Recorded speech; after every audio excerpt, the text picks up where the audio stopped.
Mid-century modern? Yeah, for sure. Oh yeah. Father. There's both sheetrock and plaster. That old section over there is plaster. This room, that room, the room behind us, and everything downstairs is all sheetrock. There may be some sort of conjoining plaster somewhere. We'll figure that out. But for now, we're just going to be addressing sheetrock repairs and the various different types of muds. I've written on the wall over there about finish mud, hot mud. On the hot mud side, there's easy sand and Durabond. What I'm going to do is I'm actually going to put all types of those up on that wall so that we can see what they look like when they're up on the wall, and then we can see how they sand, and just that way you got an idea of what's what. Tape seams right here. There's also some cracks, and so what we got to do is dig those out, and you just got to use a combination of a knife and a putty knife and just kind of gouge it out and get everything that's loose and peeling and failing out of there. So whatever it takes to do that. And we're gonna be fixing the wall, so like don't be shy about it. Really dig in, try to find like what's actually failing. What I'm seeing right here is there's actually tape and mud on top of old plaster. That right there behind it, that's plaster. There's some hair in it, but then on top of it, this right here is drywall tape, paper tape. So that's gonna make this repair a little bit more involved. The house is also shifted, that's why there's so many cracks everywhere. But because of the new house mixed with the old house, wherever that begins, I would assume, I thought this was all new. The delamination is gonna have to get fixed. Because otherwise, if we just mud over top of this, there's still movement behind there. It's just gonna fail again in the future. And with plaster, so the crack goes up here too. You gotta dig along that whole crack, and then you also want to do a relief cut too. When you get to a point, once you've dug it all out, nothing loose is coming out anymore. You want to make sure you kind of just go across it so that that crack doesn't keep trying to go where it was going. So that's why the floor is completely protected and why we got a mask.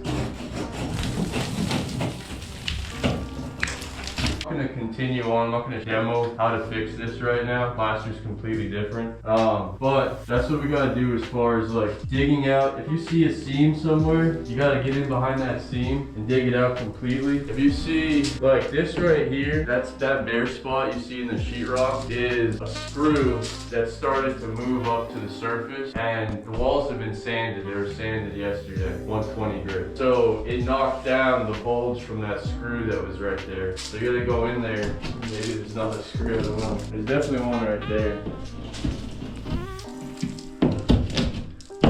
Alright, well, this one's got a screw in it. So that screw is gonna need to be set, and then we need to put more screws around it.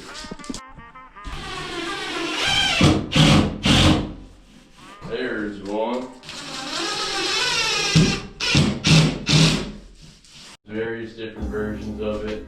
I use most often, because we can get it from Sherwin-Williams, this purple lid stuff. It's called a mid-weight, so it doesn't shrink too much, and it's pretty smooth and creamy. This stuff is very similar. This comes from Hammond Lumber. You can probably also get it at Sherwin. The finish muds, you should add a little bit of water to make them a little bit creamier, just because you're trying to do that. You really only use them for those top coats. So we start off with these two other products, which I'll show you. But for right now, I'm just gonna put some up on the wall. Next, side by side, we're gonna see how they dry. We're gonna see how they sand when they dry, which will be tomorrow. Dirty, and they're not gonna be useful for you once you clean them up. These are 6-inch knives. These are probably like the knife you're gonna use most often. Sometimes when you're working out of these buckets here like this, they just barely fit in there. They don't really fit enough to scrape the mud out, so you'll have a smaller knife to kind of, if you're working out of a bucket like this. If we're doing small repair work, I tend to work out of small buckets like this because it's a more manageable amount of mud. When you're using the hot mud, you have a time frame to use it, and so if you mix up a big 5-gallon batch of hot mud for the day, that's not gonna work. It's got a time limit, and we'll talk about that. But 6-inch knives, we got all kinds of different types of tools. This is also called a hawk, right?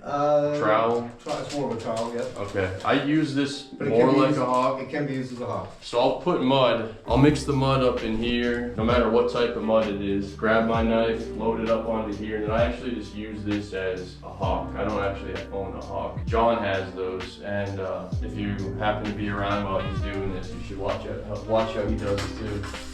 Finishing knives, and the reason they're finishing knives is they have a wide blade, so if you're going over, if you imagine this pencil mark is a seam, you're gonna start by putting the mud into the seam. You're gonna be building up successive layers. But if you were to just leave 3-4 inch section of mud, that's gonna be a hump in the wall. So you're gonna come in, you prime it, you'll just see this giant speed bump in the wall. So in successive layers of mud, you start to feather and blend it out wider and wider, which is why these knives are wider. And you're only really using these at the end.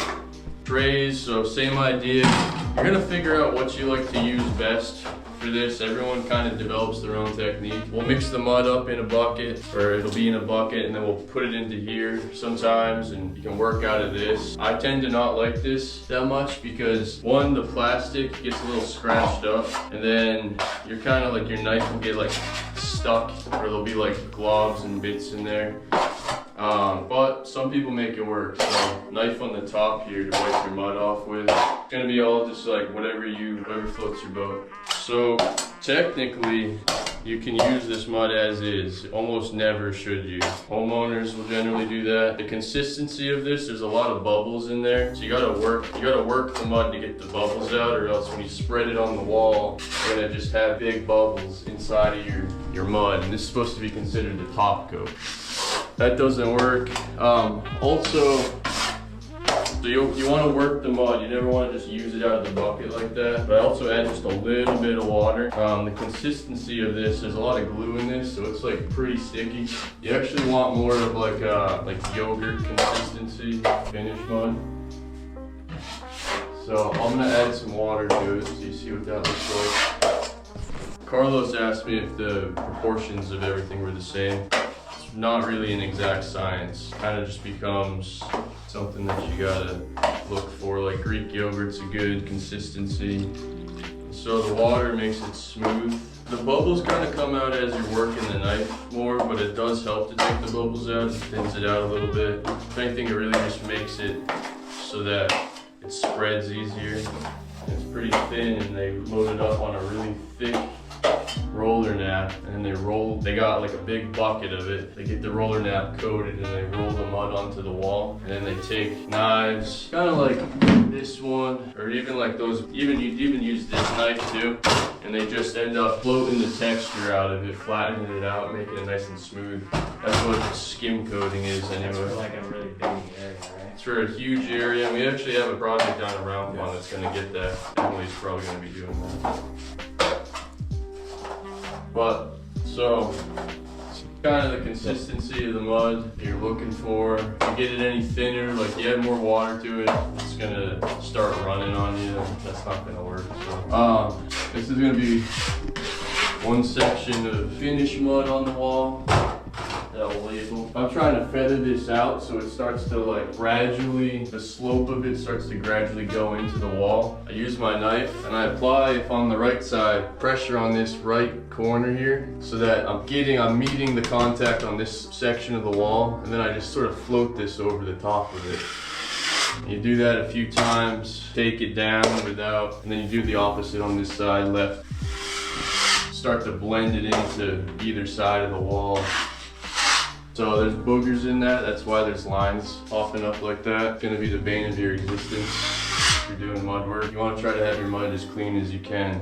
That as that is, that would be like considered your top coat that you'd end up sanding after you've done your other layers. We're gonna leave it so that, we're gonna label this as +3. So at some point somebody's gonna sand this. So when you're finishing up, like when you're ready to let it dry, you don't have to get it all the way smooth out. You're gonna do like the same. In theory, yes, but you always want to be shooting towards having to do as less minimal work as possible. So like it takes as many coats as it takes as many sands as it takes, and your job is to make that as small as possible. You can get something done 2-3 coats, but that should always be shooting for. If you're getting stuff done in 2 coats, that's excellent. 3 coats, perfect average. And yeah, so there is like, I'm leaving a little bit of lines here. That'll get sanded down flush on the final coat, and that's fine. But you don't want it to be too crazy crazy too heavy, because then you're just creating more work and more mess, etc. This is another reason why I don't like these or whatever, these are called mud pans, because they get mud in the corners here. It's hard to get it out. So you gotta kind of just, space that you have to work in these becomes less and less, because you start to get boogers down here. Some people work with them fine, so you'll figure out what you like. Got buckets of water here. There's one downstairs. They make these cool bucket tops that have a slit in the middle with like brushes on either side, so you can just like, Oh, I like that. cleans it up. Yeah, I don't have one of those. You guys see it, let me know. Yeah, we won't sell them in Connor. Yeah, They don't let her have that kind of stuff. I'm banned from using it. These pre-mixed muds that are in tubs like this, they have to dry for a minimum of 24 hours. You put that on the wall, you're not touching that for at least a day. Sometimes humidity, temperature, next to your wall, all those things will come into play. If you've done a ton of mudding in a room, you may not be touching that for 3 days.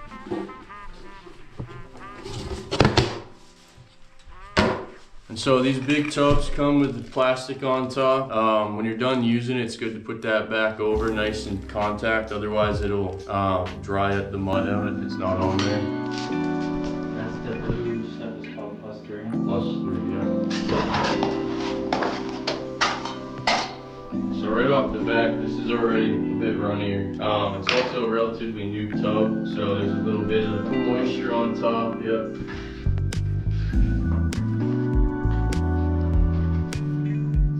Pretty similar.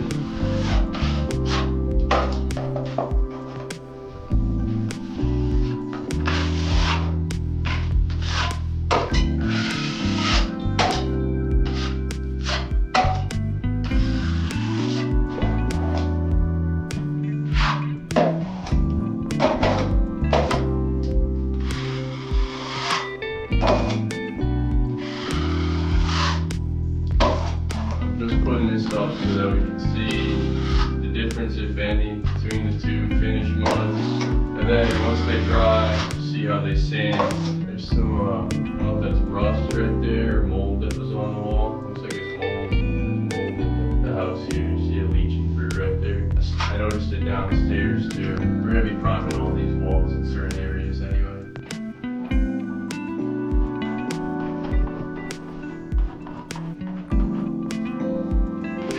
They also have a lightweight and a heavyweight. Some of the main differences between your mud is just how much adhesive is in it.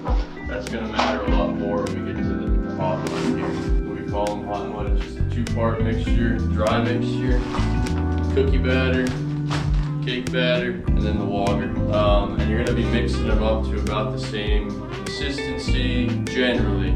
So Greek yogurt type of thickness. There's 2 types here. There's 2 brands. There's Easy Sand, 45 is what we have here. You really have like 39. Oh, I'm talking about after you mix it, like more, like how long do you have to let it sit before you use it? Is this the same stuff? Like would it be similar? To what? Like it's a sleep time, so like after you mix it, it has to rest for like sometimes 5-10 minutes, and then You're working this, so it's like, it's gonna start to cure as it's going along. So you can work it and start using it, but the amount of time you spend to work it to the consistency, it's already kind of setting up. For our base coating, almost always, and we also use it, it's the only coating system that works with mesh tape. Most people don't know that. People will use even just easy sand or finished mud. It doesn't work with the mesh tape. They're not compatible. You gotta have, this also has adhesive on it. This needs to be applied to the wall first. Traditionally paper is set as much as a lot greater shear strength. So the crack will fail behind it. It's gonna take a while for you to see. Eventually you'll see the paper line pop out like up here. But for the most part, like this is the wall, the crack can delaminate behind this and you could not notice it for quite some time. Very strong. It's not, obviously you can rip it, but really try and tug on this, it's not going anywhere. You want to just be setting stuff in with as your first coat and then really leaving it thin. So I already have water in these buckets here. I'm just gonna start adding some powder. You gotta work it in. You should put your water in first. Start with your water, then add your powder.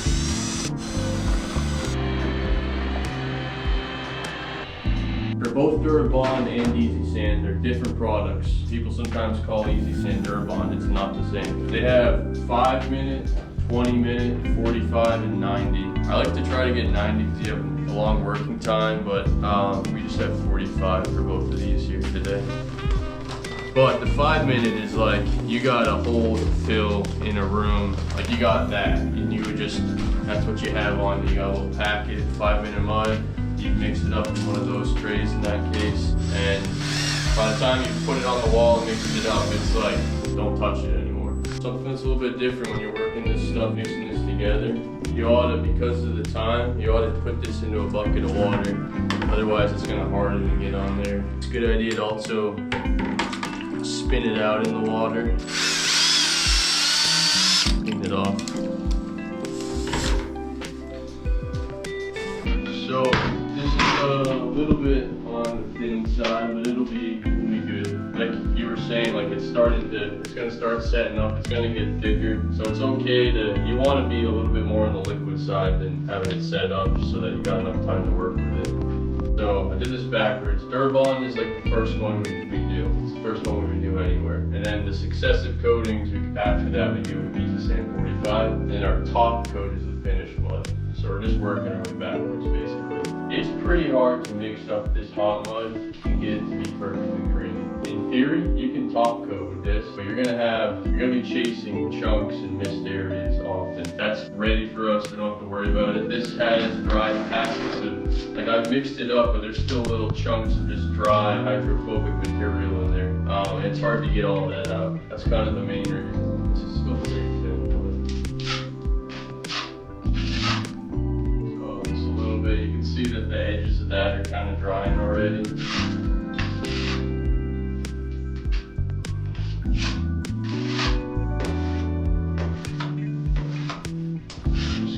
On the wall, then we're gonna let it set up. I fucked up.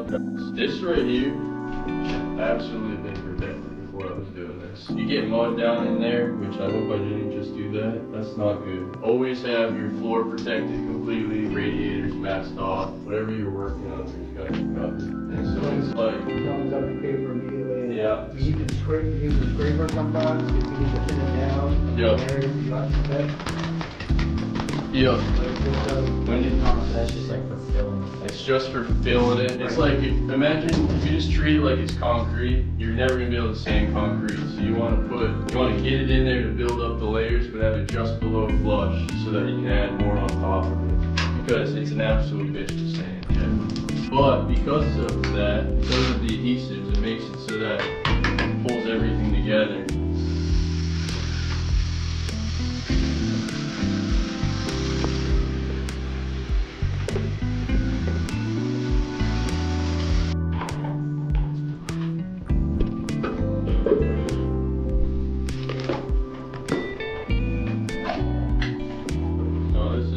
That's a good consistency for this. You can tell it's chunky, there's still like bits in it. That's one of the main reasons why, well, you definitely never top coat in Durabond because of the sand. It adds to the reason why we don't use it as a top coat. So it's pretty hard to get it nice and creamy smooth.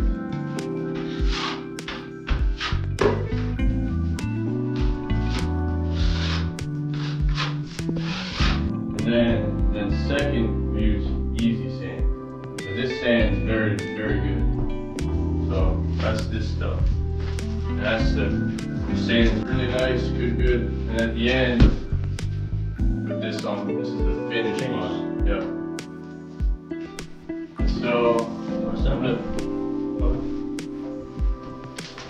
So for example, for all those, you can do Easy Sand, yeah. Durabond, no. But for something like that, just for the sake of, you use Durabond, yeah.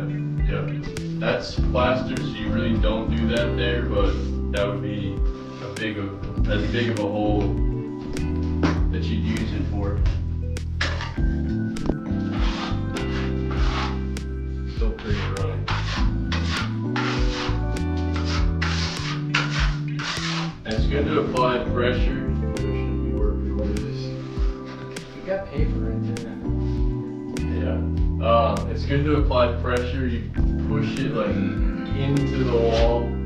Push it. If you've got a hole, you want to almost like do it every angle so that it's pushing into the exposed gypsum that's there and glues itself in. Some of those knives are a little questionable. Well, no, they're built that way. They're built to have a little curve in them. So so that you have, you know, so you can use that, leave the middle and you work in the outside edges up.